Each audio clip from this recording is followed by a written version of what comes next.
everyone. Welcome back to our anime show. Team, I am so excited to share our next guest with you. This is a content creator, but above all, a menswear and lifestyle content creator, but with a little sprinkle of nerd, maybe? Also, a live streamer of Pokemon Go. This is Dandy in the Bronx.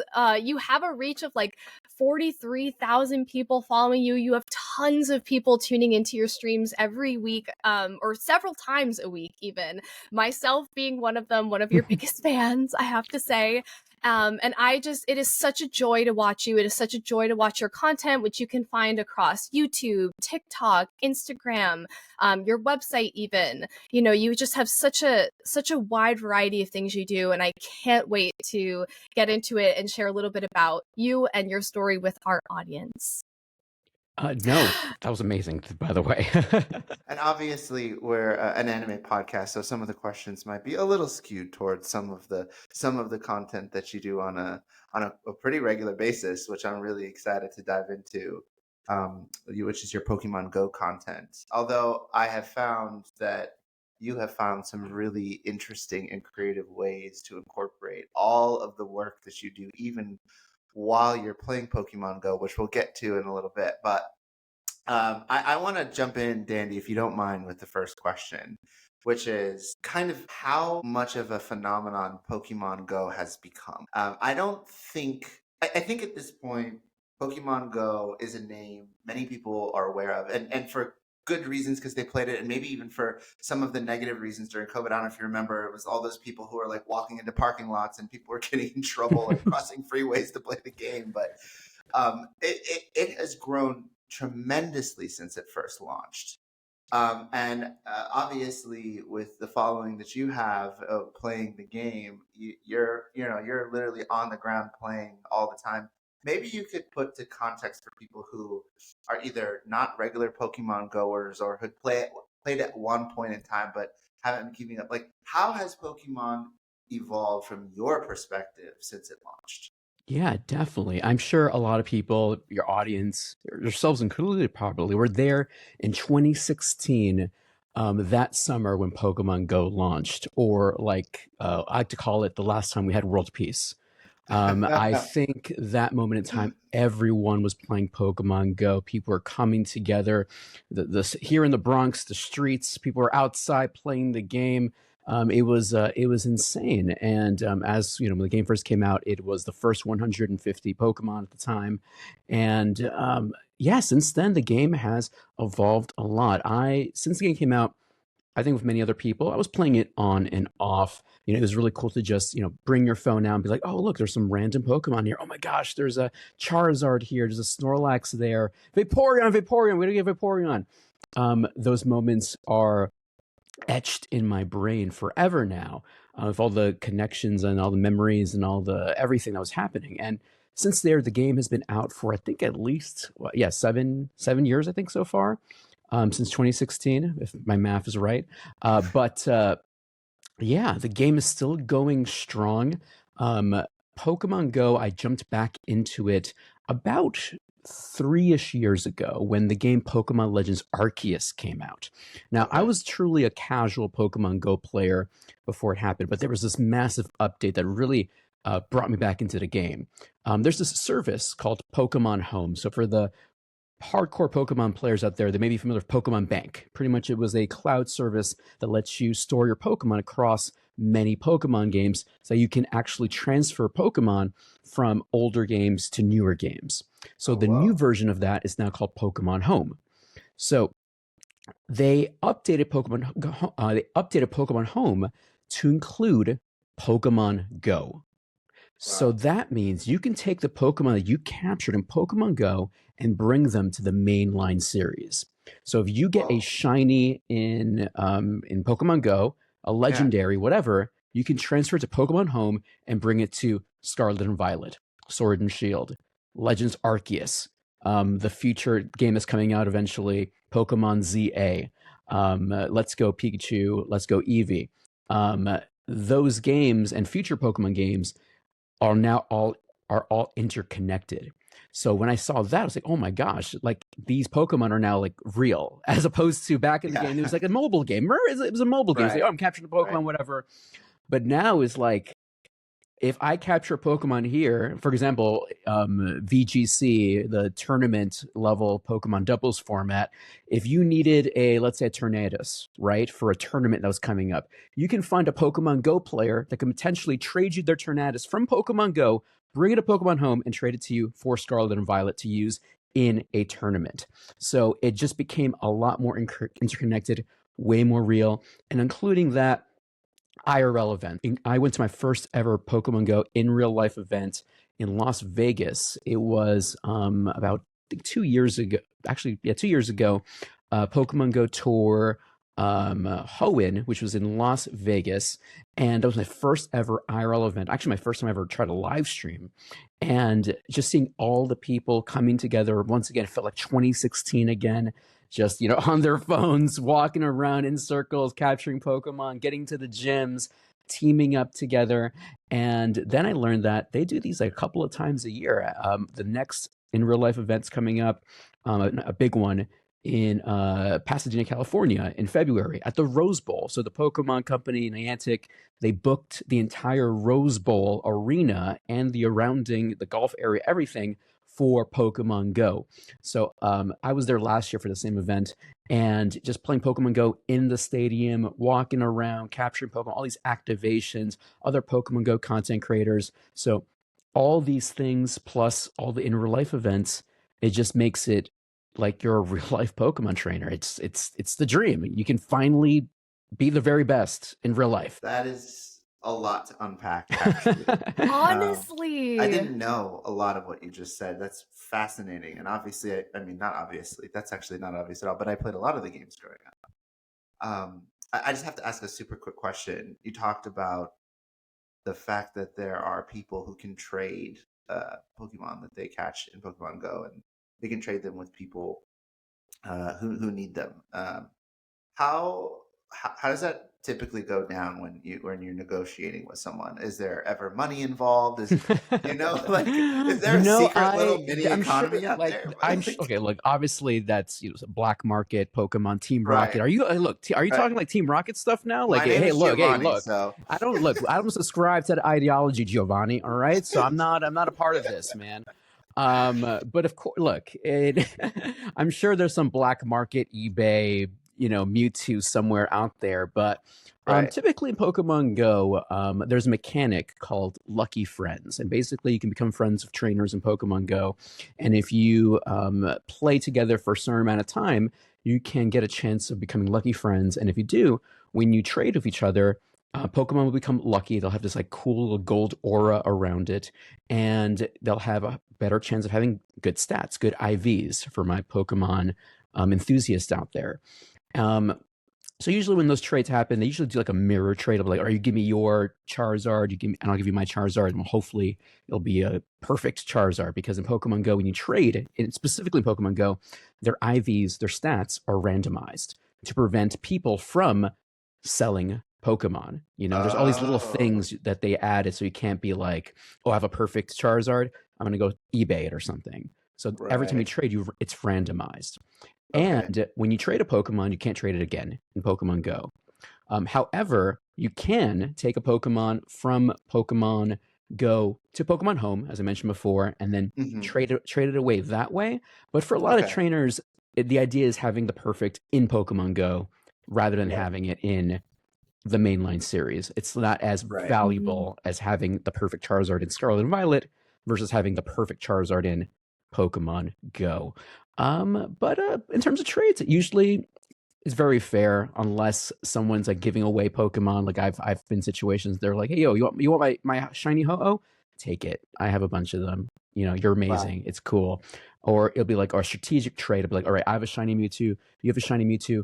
Let's lucky trade and see if we get a perfect shiny Mewtwo out of it. But there are some exclusive Pokemon Go Pokemon that only come out every so often or only once.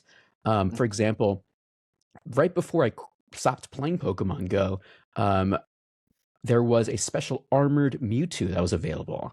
Mewtwo that was akin to Mewtwo Strikes Back in like his old decked out armor, and he was available in Pokemon Go for a bit, and he has not been re-released yet. So there's trainers out there with this armored Mewtwo that might be worth something. I don't know what they're willing to trade for it, but there are rare Pokemon like that out there. Very interesting. And I have to ask, is it like when we're talking about this Mewtwo in particular, just because I'm curious, is it like a skin, or it's like it adds specific abilities to the Pokemon as well? So that's a really good question. In Pokemon Go, when they have these costumed Pokemon, sometimes they might have different stats or different abilities. I think particularly this armored Mewtwo is stronger than the regular Mewtwo, so there is an advantage of having armored Mewtwo versus the regular Mewtwo. For example, there's also like flying Pikachu, the Pikachu with like the balloons on its back, and that Pikachu will have the ability to use the move Fly, as opposed to a regular Pikachu who only knows electric moves. So there are certain Pokemon that will have different costumes, skins, if you will, that have different abilities. Like, for example, right now it's the holiday season, so of course there's going to be holiday skinned Pokemon available in the wild that can be shiny, can have perfect stats.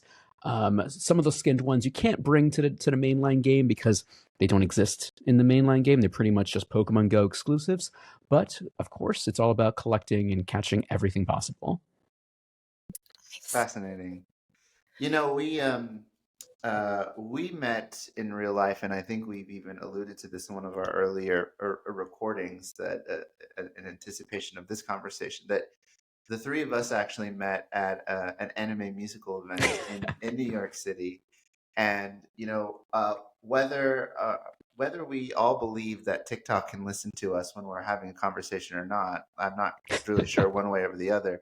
One of the things I thought was really interesting was that night after I had met you and we had a conversation about Pokemon Go, I discovered that there are virtual like Pokemon Go. I don't know if it was World Cup or some tournament that was serious. It was in person. I think it was either in Canada or in DC. I don't remember. And there were two Pokemon Go people battling, and there was commentators. It was live on TikTok, and that was the first time I really realized how far back I was from how this has grown and evolved. Have you seen these tournaments or these things that you guys discuss in the Pokemon Go community? What's your take on that? First of all, it's amazing that the algorithm has blessed you with Pokemon Go content. Exactly. So Pokemon Go is part of the official tournaments in Pokemon. So Pokemon TCG, Pokemon VGC, which is like the doubles format, Scarlet and Violet, Pokemon Unite, and Pokemon Go. So all four have official tournaments all over the world. There's a world championship as well every year. Actually, there was a regionals in, I think it was in Texas a couple of days ago, which includes a regional winner for all four of those formats: Unite, Go, TGC, Go, all of them. So there is a PvP format in Pokemon Go. There are people who are hardcore Pokemon Go PvP players, and I've dabbled in PvP, and I do have a dream of going to a regional and at least winning one round, because it is very, very tough. Think about it this way. In Pokemon traditional game, of course, you capture your Pokemon, you train them, you get the right stats, the right natures, the right moves, you do the TMs, you practice, and you go into battle, right? Right. In Pokemon Go, you have to literally find that Pokemon. Right. Think about it this way. You actually have to go out in the world and find the Umbreon, or trade someone to find that Pokemon. You have to keep battling them because there's no you can't change the stats on them. You can't breed them. You can't just, find a Ditto and hook them up with other Pokemon and, get the perfect version of the Pokemon. I always found that really interesting that in Pokemon Go, it's a little bit almost more real, I guess, because you have to literally go out there and find the Pokemon for your PvP team and then practice and use them for battle. Yeah, the Go Battle League, as they call it, GBL. Very interesting. It is so and I even want to allude to or call back to something that you were talking about before with these like real life events at like the Rose Bowl and things like that, you know, because you're a live streamer and you're constantly doing these things live, I have a video that I would love to watch together that I have a follow-up question for. In this clip, you do quite a few things. We're multitasking here, you know, like crazy multitasking. I'm holding a phone, holding my umbrella. I have the camera on my chest. It's raining. The phone's wet. Oh, Mr. Mickey, thank you for the sub. And of course, crossing the street. Thank you for being and reading the thanking chat. somebody. And reading the chat. Yeah. I Gigantamax appreciate you, Mr. Mickey. And thank you for tagging me on social media that I was on your Twitch Wrapped. It really means a lot to me. Yeah, I love it. I'll pause it right there. And yeah, so the reason I bring up this is because I wanted to ask you, you are, to your point, you're multitasking, you're reading the chat, you're thanking people, you're calling back, you remember who's tagging you in their Twitch recap, like you're actively in a battle and then like crossing the street and it's like all the things you said. So to take on something like this, like what was it that made you kind of like decide to take this venture to IRL stream Pokemon Go? Yeah. How did I get into this in the first place? So maybe this could help out. So my background, before all of this, before I even started doing this, I used to be a teacher. I used to teach preschool, and I always saw myself of a kind of a performer or something. I always saw myself, at least when I was teaching, almost like you're performing for your students. Of course, you're teaching them, but it's, you have to keep it interesting. You have to make it fun, especially for little ones. You got to be always on. And I'm in my, we saw each other at the Attack on Titan musical. I'm actually a big fan of musicals and Broadway.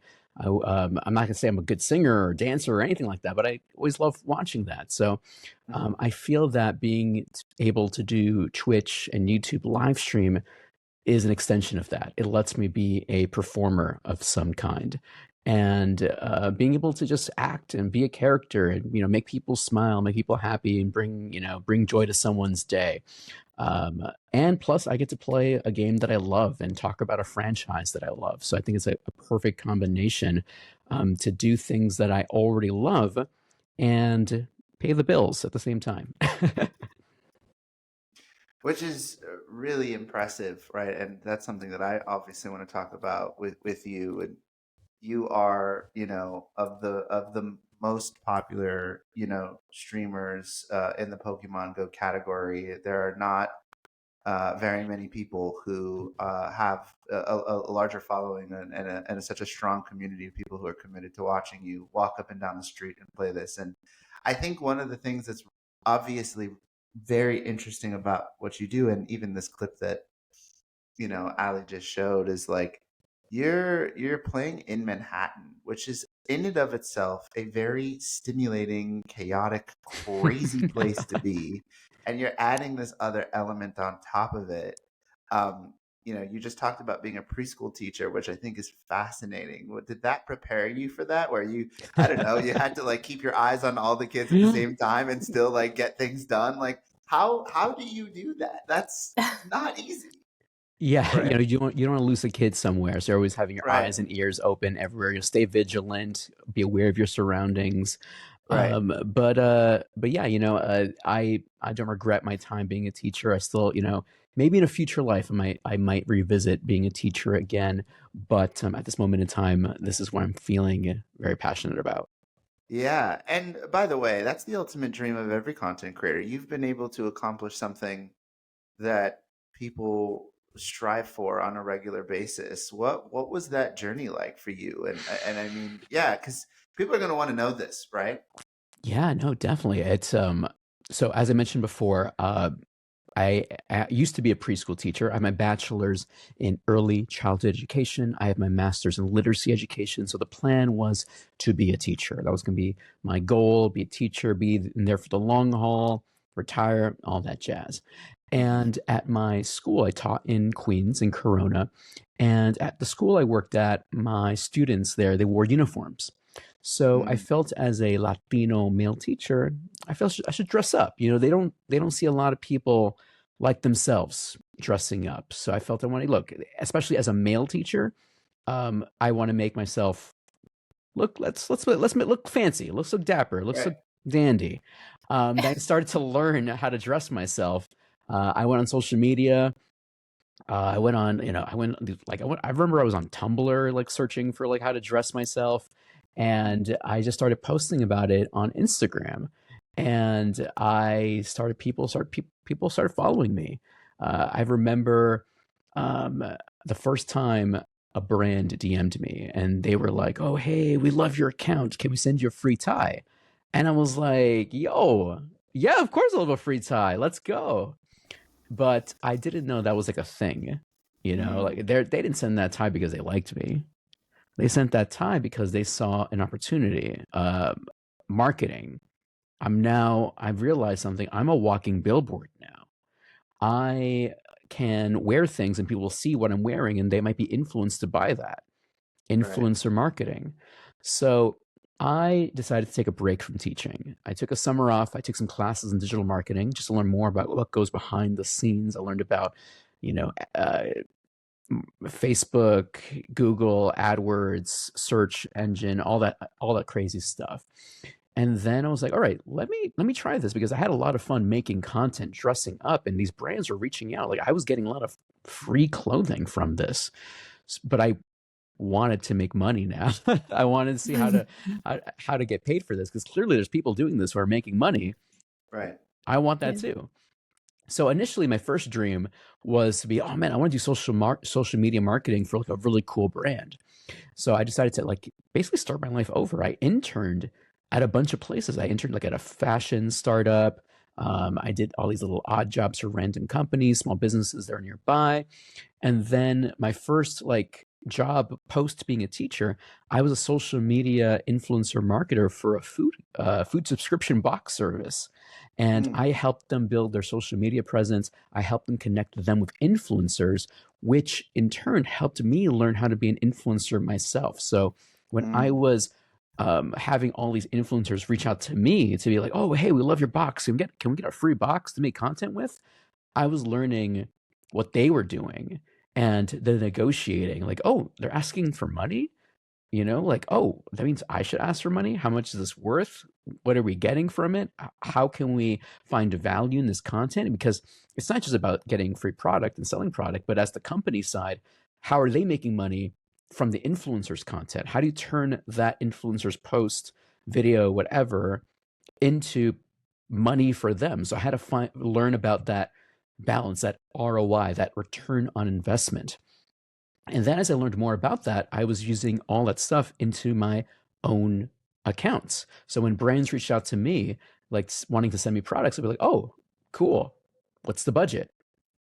Oh, that's the question. What's the budget? And now they were like, oh, you tell us. And then from there becomes a game, a little mini game. And every day, every email is a little mini game with these brands. Trying to see who flinches first, pretty much. But then I'll tell you my first ever paid gig. It was this belt brand. Actually, I have the belt somewhere. It's deteriorated. It's a very bad belt, which I guess it just deteriorated it with time. It was a synthetic leather belt, one of these clip-on belt situations. Mm. They reached out to me and they're like, "Oh, hey, we'd love to send you this belt. What's the budget?" And then I was like, "All right, I can do it for $250. And here I offered like 3 Instagram posts, a blog post, a Snapchat, a tweet, like a little clip, a story. Like Wow. I went overboard on it. Obviously, that's way too much stuff, but um, they said yes, and I got my first ever paid gig. And at the time, I was like, these idiots are paying me $250 for this. This is so easy to make content, which is now like a completely different world now. And then I was like, if I can do this X times a month, that's the rent.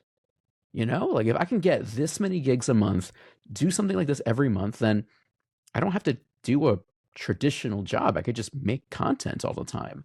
So as I started growing my audience, growing my skill set, I started asking for more money. 250 becomes, 300, 500, higher and higher and higher. I learned about affiliate marketing. People, whenever your favorite influencer is like, oh, click the links in the description, or, here's my Amazon link, I learned like they make money that way. Every time you buy something from your favorite creator using a specific link or coupon code, they make money from that. So, pro tip, if you have a favorite creator that you like, always use their links, because that's actually how they make money. So I learned all about that, the programs that they use, and how to use them in my own businesses. And then after that, I was like, all right, I've learned a lot.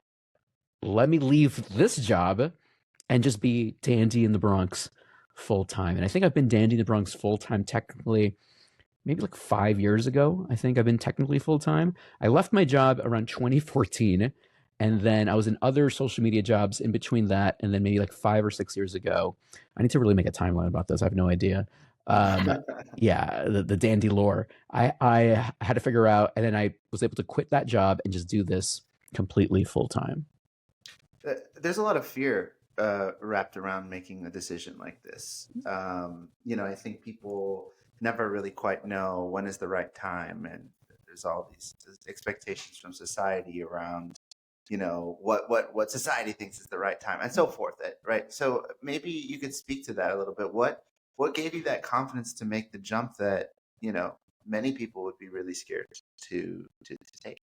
Absolutely. It is scary to do a venture like this for a lot of aspiring content creators, or even people who are doing this all along. I know a lot of my friends, my fellow content creators, they have been doing this for a while, but they still have their day job. And for some people, they love the cushion, the stability, and that's completely valid. If you're able to balance both, do it. Take advantage of it. If you have the perfect job that you can do both of them, no harm, no foul. That's actually amazing. That's a dream, honestly. Right. But for me, I wanted more, I guess, and I am very lucky. I'm in a privileged position, not to say I got like a check for my family. I'm not like one of those people who are like, oh, here's how to, invest in, buy a house. First, start with a $100K check from your mom. It's like, no, that was never the situation with me. I did save money, and worst case scenario, I would go back to be a teacher. That was my fallback plan. I could always be a teacher again. That was my cushion. So if I failed this 1 year experimentation, I would just be a teacher again. I just haven't failed yet, so I haven't been a teacher yet. So far, so good. I think the key thing is first figure out where your money's coming from and what you're creating and what you're doing. In the year 2024, coming into 2025, this world is also very saturated. There's everyone and their mom is a content creator. And I do have that blessing where I did start really, really early, where there wasn't a lot of this now. Now, influencer is a common word. Everyone knows what an influencer is, what a content creator is. I tell people that you have to figure out what is your thing, what is your niche, what is your gimmick, what's the value you're providing to the world, whether you're teaching people how to dress, whether you're walking with people around the city playing Pokemon, talking about anime, having a podcast. Like, what is your thing that, brings something new or shines a new light on something? And then figuring out how to monetize that, whether it be by affiliate links, once you have enough people watching the show, being able to drop ads in, your videos or whatever. When I was able to get my first paid gig, I was able to now think, okay, I can now, whenever anyone reaches out to me, I can just reply back saying, all right, that sounds really cool. What's the budget? And then start building my resume of what I can provide. I always tell people this, you have to also bring value to the brands. Yes, the brands do have money, but they're not just going to give anyone or pay anyone for anything. What can you offer to these companies that another person who might be willing to do it for free, that you have over them? That's another big thing. There's a lot of people who are willing to do content for free, which hurts people like us. Fellow content creators, if you're listening right now, you are worth so much. Stop taking that Temu, Shein garbage for free. You know, I will personally buy you a shirt if that's worth you something. Call me, DM me. I will buy you a shirt because you are doing these haul videos and it brings no value to anyone. And it's not just to be anti-Shein. I am, but um, it's you have to bring value somehow to being a creator, whether you're bringing joy, laughter, whether you're bringing knowledge, insight on something, you're teaching someone a new skill. Bring that to someone and then create a resume, a portfolio. So for y'all, you have your anime show, you know, you would have a list, a PDF file of your work. You have, you know, how many viewers you have, their social media platforms. Ali, you have your page as well. You're an extension of the brand as well. And combine that all together. You have X amount of viewers, X amount of impressions, X amount of reach, and then showing how do you integrate, how would you be able to integrate products into your content? Like, for example, when you did the matcha drink or whatever, that shows that you're able to go to events, that you can bring people onto travel. When you all went to Attack on Titan, being able to show brands that, oh, hey, if we invite these guys to events, they're going to make good content for us. That's an important thing as well. And then nurturing those relationships. Remember, these PR people, they have goals too. They have to get X amount of influencers to post X amount of stuff. And if you are a good influencer who always gets to work there on time, you know, makes good content, shows up, is nice, cordial, you'll be invited to more events. If you know, leave them on red, you don't show up, you make crappy content, you don't post anything, the PR people are like, all right, this person sucks, I'm not going to invite them to events anymore. So it's a combination of a lot of things, but I think the key thing is here, the TLDR is, you know, be there, be a parent, show that you actually want to do this, show your work, show examples of your work, and have a niche, have a gimmick, have a thing that you're passionate about. Wow, so much, like, just I don't even know which phrase I want to use, but so many great, like, little, like, Easter eggs in there. Easter eggs, I wish I could find a better term, but for me, that's coming to me right now, Easter eggs. And I wanted to, while we're sort of talking about this, I would love to hear your thought process or your process for when you're sort of like doing some of this influencer marketing while you're doing the live stream, because I was able to watch you actually go, you know, to a store opening and like a new line and stuff like that. So do they go hand in hand, or is that just because, like, you know, that's a part of what you do? I would just love to hear you kind of talk through that as well. Yeah, no, absolutely. And thanks for watching that episode. Shout out to Charles Turwitt for having me to their store opening in Grand Central. And that is an extension of me. You know, I on Twitch and on YouTube, I play Pokemon Go, but I'm not just a Pokemon Go trainer. I love fashion. I love suits. I love menswear. I love travel. I love living the life, so to speak. And I want to be able to bring those experiences to my audience there. Is it technically on brand? You know, would you expect that from a traditional Pokemon Go trainer, a video gamer, whatever? No. So I feel like I bring something new, something different, something that my audience may have not seen before. So when they emailed me inviting me to the event, I said to them, hey, by the way, can I stop by and can I live stream while I'm there? And they said yes. You always ask. The worst they can say is no. So I just made it part of it. I was there picking out shirts. Luckily, the guy who was working with us, he was also a big weeb as well. So it was perfect. So we were able to talk some anime, talked about some One Piece at the same time. So it becomes something fun, unique, something that they can remember you by. So now your chat will know you, like, this guy brings us to places. This guy is not just a Pokemon Go player. He wears suits, he dresses up. And I'm hoping that I could also encourage people to do more, you know, like nerds, geeks, whatever, are also very stereotyped, you know, like, you know, are we, you know, incel weebs who are mom's basement, whatever. No, you know, multifaceted, do a lot of things, you know. I hope that I can encourage people or show that, you know, you can still be cool and play Pokemon Go. I have these conversations, I remember in the chat, people asking me like, how do you play Pokemon Go and not be embarrassed, or how do you go out there and not be embarrassed, or like, how do you still do this and talk about it? Like, they see someone like me doing this, not to say like I'm like high and mighty or whatever, but like I'm hoping that I could encourage people, to still live their life, live their passions, and still have fun, and not let things like people making fun of you or the perceived notion of being embarrassed to let people stop letting people having fun. Absolutely.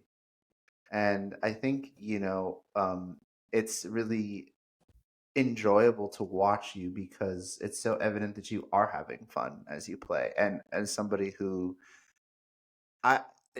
who doesn't regularly watch a lot of streams, admittedly, right? I have a day job that has a pretty grueling schedule, and so in my free time, I seldomly have a chance to watch streamers play video games. I end up, usually watching or playing myself. But one of the things that I really realized while I was watching kind of your stream is that what makes it what kind of like hit me is what makes it really interesting is, especially as somebody who really enjoys Pokemon and anime in general, watching another fan who actually cares play the same game was really cool to watch. There we have some footage of another video that I think I'll have Ali pull up here, where I'm not going to give you a hint of what you're doing, but I certainly will talk you through it while you do. That I think is definitely one of the reasons your fans enjoy watching you, play the game. There we go. Basura. 37. Excellent throw. Ooh, I caught it. Nice. Score time. Let's go. Oh! I died. So that's a perfect origin form Dialga. New York. It's weird. I forgot the lyrics completely during that moment. I love that moment for so many reasons. First of all, many reasons. It couldn't be more of a New York moment for you to literally burst out into song just out of pure joy. So that, with the New York in the background, was phenomenal. Number one. Number two, the just cascading realizations of like, oh, I caught that. Oh, it has this move. Like, just that little nuance was so special because, anyone who actually knows Dialga or has used it in its team in a game can understand like how awesome that is. And I just thought that was like such a cool moment. But look, there are people who can watch something like this who have no context of like what it means to catch a rare Pokemon. If you could try to articulate just from your own perspective, what is that like, right? Because man, it's I want you to take a crack because I have a thought, but I want to hear your thoughts. It's man, it's something like, I think just Pokemon trainers who like are trying to find that perfect rare Pokemon, especially in Pokemon Go, because not to say that in traditional Pokemon games, you're there. If you're Switch or Game Boy, you're there. Like you're training, you're battling. Even Right. there, the moments there are huge, whatever. But in Pokemon Go, you're actually outside. I actually have to go find Dialga. I have to go to Dialga Raid. I have to try to capture it. It can run away, and if it connects, does it have the right stats? And not only has the right stats, it has the right moveset all at once. And yeah, it's I don't know. The lottery. I don't know. Like, I can't think of something. And the thing is, what even makes it more crazy is that I'm sharing this moment with other people. So like, I see the chat as well, and they're like yelling. They're saying, "Oh, Hondo, you got it! You got the move, whatever." And that just makes it times 20, times 30, times 40, because you're not only sharing this moment. It's not your own personal moment. Right. That moment now becomes everyone's moment. So now all those people, they'll bring it up in future chats, or they might, Right. I don't know, someone out there be like, "Hey man, I remember that time when I was watching Dandy. He got the perfect origin form Dialga, and their day objectively got better because they saw me get that Pokemon. So Right. that hypes it up even more for me, because that moment was not just for me; it was for all of Absolutely. us. Absolutely. And tactically, also, this may not be common knowledge. Every time you catch a Pokemon, it doesn't mean that it's like the strongest version or it has the same skill moves, right? Yeah, so for this particular origin form Dialga, so when you battle it in, when you go to a gym, and then there's the raid, and you go in there, you got to fight it, obviously, so you need a squad. So on my show, I will invite the chat to come help me defeat Dialga. You don't know what the stats are going to be. You don't know if it's going to be a shiny or not. And for this specific event, there was a specific move that could appear. I think 1 out of 10 Dialgas could have the move Roar of Time. So not only that, it had the specific move Roar of Time. On top of that, it was a perfect maxed out Dialga. So the only other thing that could have been even more perfect if it was a shiny all at the same time, but that would have been like too astronomically crazy. So that's like, I'll take 2 out of 3, ain't bad. So, and then plus, that's a strong Pokemon. I can use it in PvP. I can use it in raiding. Yeah. Oh, yeah. Okay. It was a good day. It was a good day. It was a good day. Yeah, like just the sheer shock and joy on your face is so infectious. It's so infectious. I'm like, I wanted to ask, do you have like Pokemon that you will use quite frequently? Like, do you sort of like have, you know how in the games you'll like stack your team?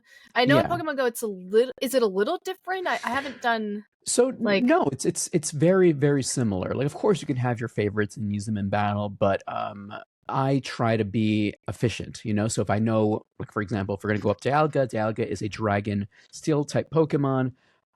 So I would bring fighting types, because fighting is strong against steel. So I would bring like Lucario, Mega Lucario, Machamp, Shadow Machamp or something. So it's very, very specific. Like it's because I always try to min max. Like, that's just my play style. Like, I always try to be as efficient as possible. And you can set up your teams in advance. So actually, fun fact, what I like to do is, for example, if we're going to go up against Kyogre, the raid Pokemon of the week is going to be Kyogre, water type. Electric beats water. Grass beats water. Grass. So I will set up teams in advance so that when you go into the battle, you can just switch into the team, and you can actually give nicknames to the teams. And I will usually name them after songs that are relevant to the type. So, for example, if electric team, it'll be like Danger, High Voltage, or something. You know, something that's to a song or something. I forgot the names for the grass team. It's probably like a 420 joke. I'll leave it at that. But regardless, though, I'll try to name my teams based on songs. That's very cool. That's amazing. I did have to ask my boyfriend, because I don't speak Spanish of any kind, really. I had to ask him, I was like, what is basura? Because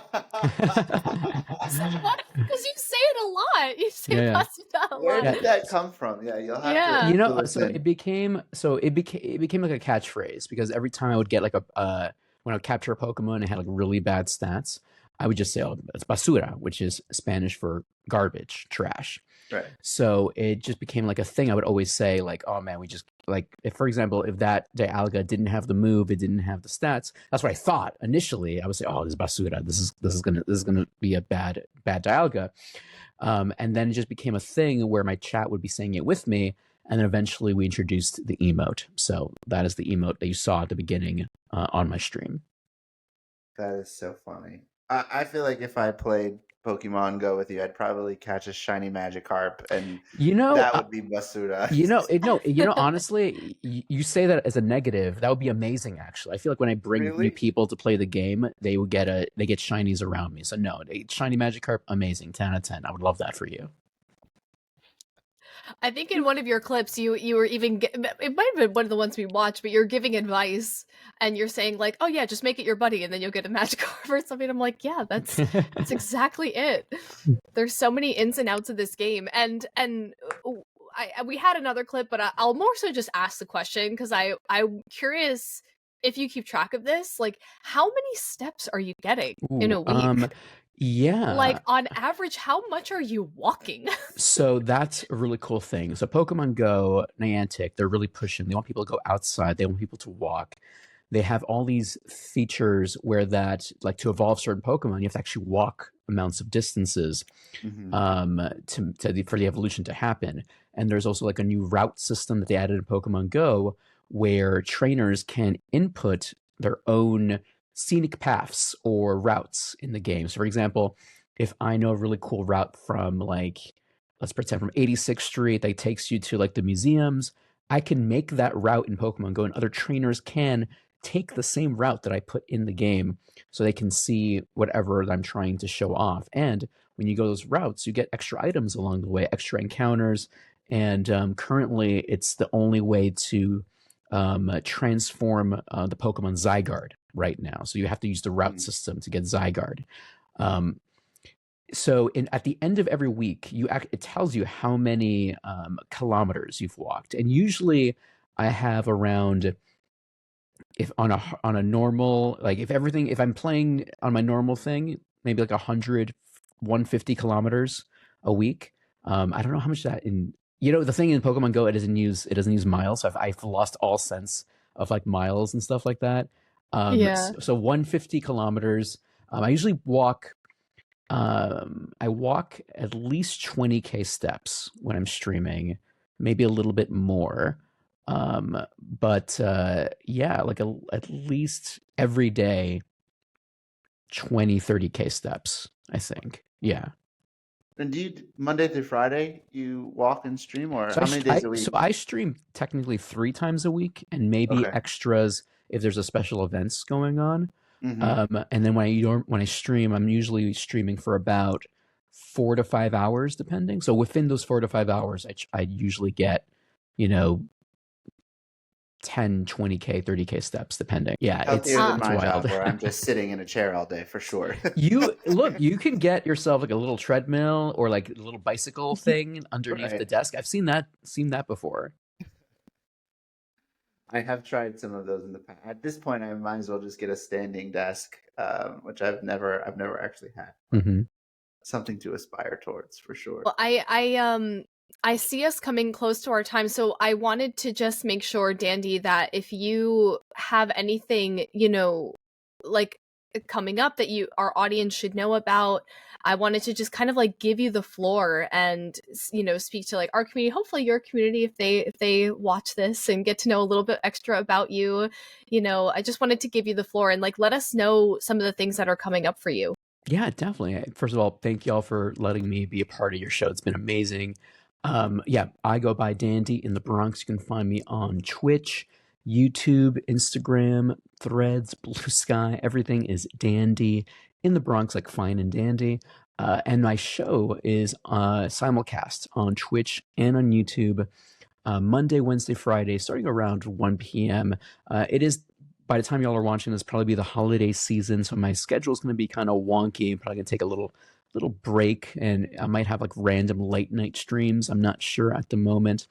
Actually, I'll tell you, I had a recent collaboration. This brand sent me like this wireless headset system meant for like for speakers, for churches, for bands, pretty much. So I Hmm. messaged them. I was like, "Well, I'm not none of those things, but I can I use it as on my live stream." So I was able to plug it into my like Elgato XLR, and I did a stream while I was playing Pokemon Go while on my Peloton bike. So that was like a late night stream. So maybe I'll do another one of those later this month.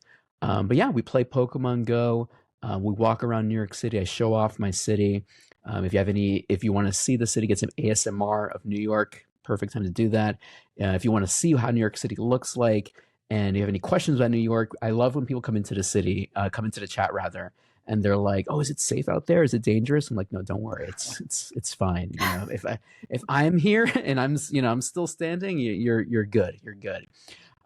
So I'm here, happy to break all those New York City stereotypes as well. But yeah, Dandy in the Bronx, Twitch and YouTube and Instagram. By far, the most fashionable New Yorker playing Pokemon Go, walking down the street by a mile. You are such a fashionable guy. I've actually read a couple of your blog posts the other day about some of the things you were suggesting for suits, because I'm getting to that age myself where I really need to step up my game in terms of how I carry myself. If I you think ever you want make to go great content. shopping, let me know, man. Let me Oh, know. absolutely, absolutely. Well, thank you so much for joining us. You've really brought some really interesting perspectives about being a content creator, and you're living the dream that so many people are striving for. You create incredible content, and it's so interesting. In fact, I told my whole office about what you do, and we've all decided we're going to tune in one of these days coming up. It's so interesting. Keep doing really great work, and looking forward to what you have ahead. I appreciate it so much. Thank y'all so much. Absolutely. I've been Binge Monster. And I'm a Green Queen.